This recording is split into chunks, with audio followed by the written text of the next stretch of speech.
Hello guys, welcome to Bubu and Boo a blog. तो आज की जो ब्लॉग है या आज का जो वीडियो है वो बहुत दिनों बाद आ रहा है। उसके लिए बहुत बहुत सॉरी, क्योंकि घर में फैमिली में कुछ ऐसी चीज़ें हो गई थी जिस वजह से ब्लॉगिंग हो नहीं पाई, एडिटिंग का भी टाइम नहीं मिल पाया। तो ये ब्लॉग बहुत दिनों बाद आ रहे हैं, पर आई होप कि आप सभी हमें भूले नहीं होंगे। तो फिर भी आप ये ब्लॉग डाल रहे हैं और इसकी चीज़ें डालना ज़रूरी थी। इतनी खुशी की बात है कि हमारा जो तोता था, हमारा जो पेट है तोता, तो उसने आज एक एग दिया हुआ है पहली बार। तो हम सब इसके लिए बहुत ज़्यादा खुश और बहुत ज़्यादा एक्साइटेड हैं, क्योंकि ये फर्स्ट टाइम है कि हमारे तोते ने एग दिया है। तो अभी हमें चीज़ें समझ में नहीं आ रही है कि हम कैसे करें क्या है। कुछ टाइम पहले हमारे तोते की तबीयत बहुत ज़्यादा ख़राब थी, तो हमें लगा कि शायद गर्मी की वजह से उसे ऐसा हो रहा होगा। वो लिटरली मीन्स बेहोश हो गया था। तो फिर भी उसको ठीक किया हमने, पानी वानी दिया, उसको ठीक करने की पूरी ट्राई किया हमने। उसको खाना जो उसे चाहिए, हेल्दी फूड जो उसके लिए सही होना चाहिए, वो सारी चीज़ें हमने उसे दी। बट आज बहुत दिनों बाद हमें बेसिकली समझ में नहीं आ रहा था कि ऐसा क्यों हो रहा है कि हमारे तोते की तबीयत सडन ख़राब कैसे हो गई, हम क्या करें या क्या कर सकते हैं उसके लिए। बट आज बहुत दिनों बाद जब हमने देखा तो सडन ऑफ हमारे तोते ने एग दिया हुआ है, जिसके लिए हम एक्साइटेड है, सरप्राइज़ है, खुश भी बहुत है। तो लेकिन हमें ये समझ में नहीं आ रहा है कि हम उसे क्या करना चाहिए, कैसा प्रोसेस है, क्या है। तो हमने थोड़ी बहुत चीज़ें जो थी, वो जानकारी जो थी वो इकट्ठा की है कि क्या करें, हमें कैसे उसे रखना चाहिए ताकि सेफली उसमें से बेबी निकल सके, है ना, बेबी आ सके। तो अभी तो फ़िलहाल हमने कुछ चीज़ें देखी है, तो उसकी हम तैयारी कर रहे हैं। क्योंकि हमारा जो तोता है वो भी खुद डरा हुआ है, क्योंकि फर्स्ट टाइम है तो उसको भी डर लग रहा है। तो वो अपने एग को जो वार्म देना चाहिए वो नहीं दे पा रहा है। उसे मे भी उसे समझ में नहीं आ रहा है क्या है कैसा है। तो वो अभी वार्म जो देना चाहिए वो तो नहीं दे पा रहा है। तो हमने सोचा कि हम आर्टिफिशियली उसे वार्म दें। तो उसके लिए हमने कुछ प्रोसेस देखे हैं जिसके थ्रू एग्स को हम फर्टाइल कर सकते हैं। उसमें मीन्स जो बेबी वाला प्रोसेस है वो हम करा सकते हैं। तो पहले तो मैं आपको हमारे तोते को दिखाती हूँ और उसका जो एग है उसे भी दिखाती हूँ, और फिर हम उसके फर्टिलिटी का जो प्रोसेस है वो करेंगे। तो आज बहुत दिनों बाद हमने इसका आवाज़ सुना। तो अभी इसकी तबीयत ठीक है और ये रहा उसका छोटू सा एग जो उसने दिया हुआ है। बट अभी ये हमें इसके पास आने नहीं दे रहा है, क्योंकि हाँ मे बी ये प्रोटेक्टिव तो होगा ही अपने एग के लिए, बट ये इसे प्यार भी नहीं कर रहा है जैसे इसे करना चाहिए। तो फ़िलहाल ये रहा हमारा तोता मिट्टू मिट्टू। तभी ये बात भी कर रहा था, जैसा आपने सुना होगा। तो बहुत दिनों बाद इसने बात करना शुरू किया। इसका तबीयत ठीक नहीं था उसके बाद से। और ये है इसका एग। तो ये वैसे मीत को देख के बहुत गुस्सा हो जाता है, तो हमने मीत को कहा है कि वो दूर रहे। ये रहा उसका एग। तो इसे अभी हम आर्टिफिशियली वार्म करने का ट्राई करेंगे। तो इसके लिए जो जो सामान हमें चाहिए था, जैसी चीज़ें हमें चाहिए थी वो चीज़ें हम ले आए हैं। अब इसको हम वार्म करेंगे। तो ये बेसिकली मुझे काटती नहीं है और साथ साथ मेरे भैया को भी नहीं काटती। तो भैया आएंगे फिर हम इसे थोड़ा काम डाउन करने का कोशिश करेंगे। वैसे ये पहले से बहुत बेहतर हो चुकी है। तो गाइस, यहाँ पे मीत और आस्था दोनों हमारे मिट्टू के अंडे के लिए, मतलब हमारे तोते के अंडे के लिए तैयारी कर रहे हैं, उसके होम बनाने के लिए, ताकि उसको वार्म अप कर सके। तो ये हम एक कार्टून वाला बॉक्स लेके आए हैं। तो फ़िलहाल हम एक दिन के लिए अभी उसके एग को अपने तोते के पास ही रखने वाले हैं, अंदर ही उसको एग के लिए प्रोटेक्ट करके। बट उसके बाद अगर वो वार्म नहीं कर पाएगा तो ही हम अलग रखेंगे।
ही बैठा है। हट गया साला। चुपचाप निकालने की कोशिश करो न चाचा। बैठे क्या हट गया। और मोटे हाथ हो। हाँ छोटू बैल देखिस नहीं कर बाहर बरे। को ले जाओ चाचा धीरे से। पूरा तो मैं हेल लूंगा अंदर। देखेगा धीरे से। रखे के इंतजाम कर ले। पहले चल रखे के इंतजाम करथन फिर ओकर अंडल हेरबो बाहर। मत निकाल लो चाचा। चल क्या क्या बाकी है, फॉइल पेपर बस बाकी।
जितनी प्रोसेस हमें करनी थी वो हमने कर ली है। इसका ये देखो, हमने ये घर तैयार कर लिया है। जो भी सिचुएशन चाहिए थी वो हमने यहाँ पे क्रिएट कर दी है अपने एग के लिए।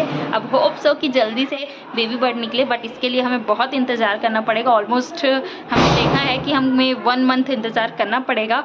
और मतलब एक बात ये भी है कि इस पूरे ब्लॉग में बोबो नहीं है, क्योंकि बोबो अभी अपने किसी रिलेटिव के घर गया हुआ है। तो हमने ये सारी चीज़ें कर ली है। अभी उसे पता नहीं कि हमारे तोते ने एग दिया हुआ है। तो चलिए आज के ब्लॉग में बस इतना ही। तो आई होप आपको आज का हमारा ये ब्लॉग अच्छा लगा होगा। और जैसे ही हमारे एग से बेबी होता है हम आपको ज़रूर दिखाएंगे, छोटू सा हमारा पैरोट। तो फिलहाल के लिए बाय। हमारे चैनल को लाइक कीजिए, सब्सक्राइब कीजिए और शेयर तो ज़रूर कीजिए।